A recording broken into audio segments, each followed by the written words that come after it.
Go forth and descend through all the heavens, and thou wilt descend to the firmament, and that world, to the angel in Sheol thou wilt descend. Heavens, and thou wilt descend to the firmament, and that world, to the angel in Sheol thou wilt descend. Okay, so in the firmament, he's talking about Jesus going down through the levels of the heavens. This is in the Ascension of Isaiah, or I think that's what it's called. And the Sheol is in the firmament, guys. Heavens, and thou wilt descend to the firmament, and that world, to the angel in Sheol thou wilt descend. And we ascended to the firmament, I and he, and there I saw Samael and his hosts, and there was great fighting therein, and the angels of Satan were envying one another. Okay, Joe isn't saying a dang thing here. The angels and Satan are fighting in the firmament of heaven. And when SpaceX launches a Red Dragon or a Dragon capsule, where are they launching it? Are they launching it to the same place? Yes. That's why the sanctuary is trodden underfoot. So, whatever. These guys aren't going to get it. And that's very, discouraging to me, because I happen to have to see this, and so I say these things, and then nobody understands. I mean, there's few people do, but almost nobody understands them. And it's not me saying this stuff. This is the scriptures, guys. This is in these books, and this one is apocryphal or whatever. But let's keep listening. And we ascended to the firmament, I and he, and there I saw Samael and his hosts, and there was great fighting therein, and the angels of Satan were envying one another. For if God spared not the angels that sinned, but cast them down to hell, and delivered them into chains of darkness to be For if God spared not the angels that sinned, but cast them down to hell, and delivered them into chains of darkness to be reserved unto judgment, Okay, so the angels were, God cast them down to where? Hell, right? Where they're going to be reserved until, what does it say, until judgment or something? The angels that sinned, but cast them down to hell, and delivered them into chains of darkness to be reserved unto judgment. Deliver them into chains of darkness to be reserved unto judgment. Where is their darkness? Because it's a real thing. God created the heavens and the earth was formless, or without form and void. And what was over the face of the deep? Darkness. Now go outside and look at our nature of our world. That's what you see. You see darkness in the night sky. Unless the sun is here, and the sun and the light and unless there's light, it's darkness, okay?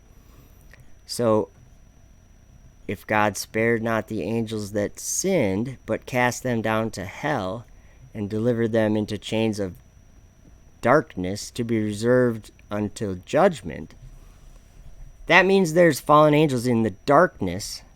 Okay, let's keep going. And the angels which kept not their first estate, but left their own habitation. So these are the angels from Genesis 6. He hath reserved in everlasting chains unto darkness, unto the judgment of the great day. Okay, so we hear it again. That was Jude saying it. The last time it was Peter saying it. The time before that it was Isaiah. He hath reserved in everlasting chains, and the angels which kept not their first estate, but left their own habitation, he hath reserved in everlasting chains unto darkness, unto the judgment of the great day. But cast them down to hell. Raging waves of the sea, foaming out their own shame, wandering stars. Okay, wandering stars. I have to be clear about what wandering stars are. First of all, they're stars. Where are stars? Stars are up in the sky, in that darkness, right? Wandering stars, to whom is reserved the blackness of darkness forever. And so, are we getting a theme here? Blackness of darkness, under chains. under chains under darkness. The blackness of darkness forever. Wandering stars, to whom is reserved the blackness of darkness forever. And the entire law of the stars will be closed to the sinners. Did you hear that? This is in Enoch.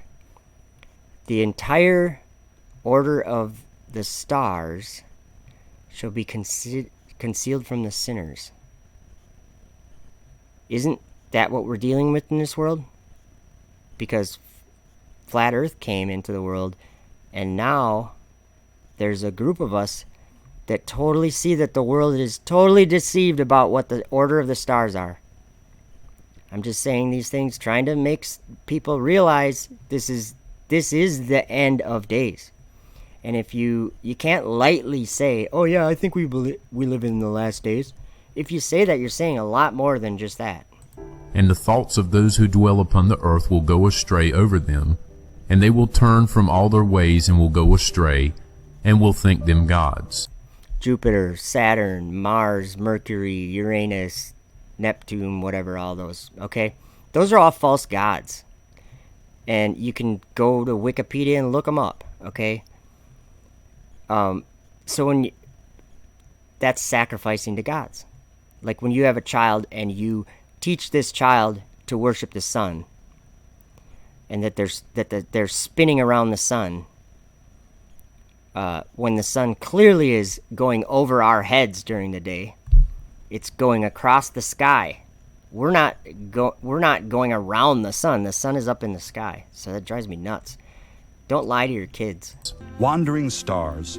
And I saw a burning fire in what was in all the mountains, and I saw a place there beyond the great earth. There the waters gathered together, and I saw a deep chasm of the earth with a deep chasm of the earth, pillars of heavenly fire, and I saw among them fiery pillars of heaven, which were falling, and as regards both height and depth they were immeasurable. That's bottomless. But cast them down to hell. And beyond this chasm I saw a place, and it had neither the sky above it, nor the foundation of earth below it. Okay, they're in the firmament. There was no water on it, and no birds, but it was a desert place. And a terrible thing I saw there, 7 stars, like 7 stars. So stars are in the sky. Great burning mountains. Wandering stars. And like a spirit questioning me, the angel said, this is the place of the end of heaven and earth. This is the prison for the stars of heaven and the host of heaven. And the stars which roll over the fire, these are the ones which transgress the command of the Lord. Okay, I gotta run it again. Gotta say it again, right here. Mountains. Wandering stars. And like a spirit questioning me, the angel said, this is the place of the end of heaven and earth. This is the prison for the stars of heaven and the host of heaven. This is the prison for the stars and the host of heaven. Okay? For if God spared not the angels that sinned, but cast them down to hell. Are you guys getting this? There's a place of darkness, and there is fallen angels reserved there under chains until judgment. And I think I'll probably play it in this video. I don't know. We'll see. There's another 1.5 minutes of this video. And the stars which roll over the fire, these are the ones which transgress the command of the Lord. Wandering stars. From the beginning of their rising, because they did not come out at their proper times. And he was angry with them, and bound them until the time of the consummation of their sin, in the year of mystery. And Uriel said to me, the spirits of the angels who were promiscuous with women. Okay, so this is it right here that I was talking about. The spirit, or let me go back just a hair. Okay, listen really closely to what he says there. And Uriel said to me, the spirits of the angels who were promiscuous with women will stand here. Blackness of darkness. And they, assuming many forms, wandering stars, made men unclean, and will lead men astray so that they sacrifice to demons as God. That's exactly happening right now. So how are the fallen angels going to defile mankind? Just by making us want to go there. By making us believe that it's a place. Hey, Deborium's in here. What's up? Good to see you. Okay, a little bit more. Wandering stars. And they will stand there until the great judgment, on which they will be judged, so that an end will be made of them. Okay, so there was 7 wandering stars when Enoch went there. And then in Revelation, another verse that people are rejecting and denying so that they can stick to their traditions is Revelation 17 verse 3, when John is carried away in the Spirit to the wilderness. And what does John see there? He sees 7 mountains, which Enoch called these stars. He said, like great burning mountains, okay? And there were 7 of them. So then John, in Revelation 17:3, the angel says to him, I can't remember exactly. Let me go there really quick. So the angel takes him, carries him away in the wilderness, or to the wilderness in the Spirit. So he's in the Spirit. Let's see. He says in verse 9, here's the mind which hath wisdom, the 7 heads, because John saw a beast with 7 heads. The 7 heads are 7 mountains on which the woman sitteth. And then in verse 11 it says, and the beast that was and is not, even he is the 8th, and is of the 7, and goeth into perdition. So the 8th one is of the 7, comes up out of the bottomless pit. Get it? The space station. That's the beast. I don't know how people can't see that. Let's see here. There's one. Okay, let's watch this. Dark waters. So I'm going to tell you about how we measure dark matter, since it's invisible. What I have here is a cartoon of how we measure dark matter. In cosmology, we measure distances with a unit called Z. So we're here at Z of 0. We're the observer. We're 0 distance from ourselves. And here's our telescope. And we look at distant galaxies out in the universe. These distant galaxies that are of Z about 1. And that might sound like a small distance, but how we do it in cosmology is a distance of 1 is actually about halfway to the edge of the visible universe. So this is a very distant galaxy. In the absence of anything between us and that galaxy, and God said, let there be a firmament in the midst of the waters, and let it divide the waters from the waters. And God made the firmament, and divided the waters which were under the firmament from the waters which were above the firmament. And it was so. And God called the firmament heaven, and the evening and the morning were the 2nd day. the light from this galaxy would take a straight path to us. But we know from the work that Vera Rubin and others did that there's all this dark matter out there in the universe. And we're particularly sensitive with this technique to dark matter that's about halfway between us and the distant galaxy. Excuse me.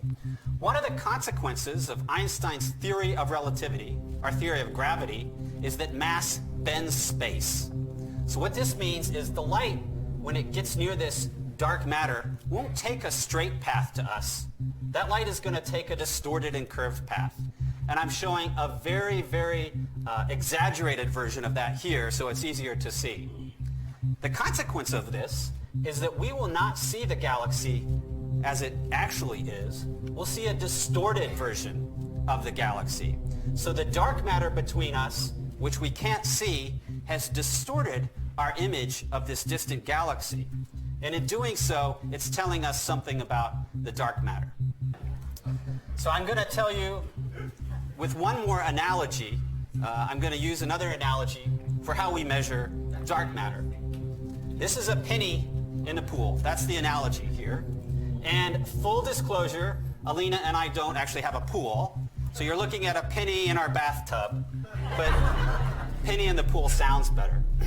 So in this analogy, the penny is like the distant galaxy. And the water in our bathtub, or the water in a pool, is like the dark matter. You don't see the water here, but you know it's there because you see the effect on the image of the penny. So what's happening is the light is coming to us from the penny, and it's taking some distorted path that changes our perceived shape of the penny so that we know the water is there. So that we know the water is there. In much the same way as the light from a distant galaxy comes to us, takes a distorted path through the dark matter, and we see a distorted image of that galaxy. But we don't see the dark matter. We don't see the water. So that we know the water is there. I could tell the density of the water and how much water there was, and that's going to tell us a lot about the properties of dark matter. That's how we're learning about dark matter now, and that's how we're going to learn about dark matter in the future.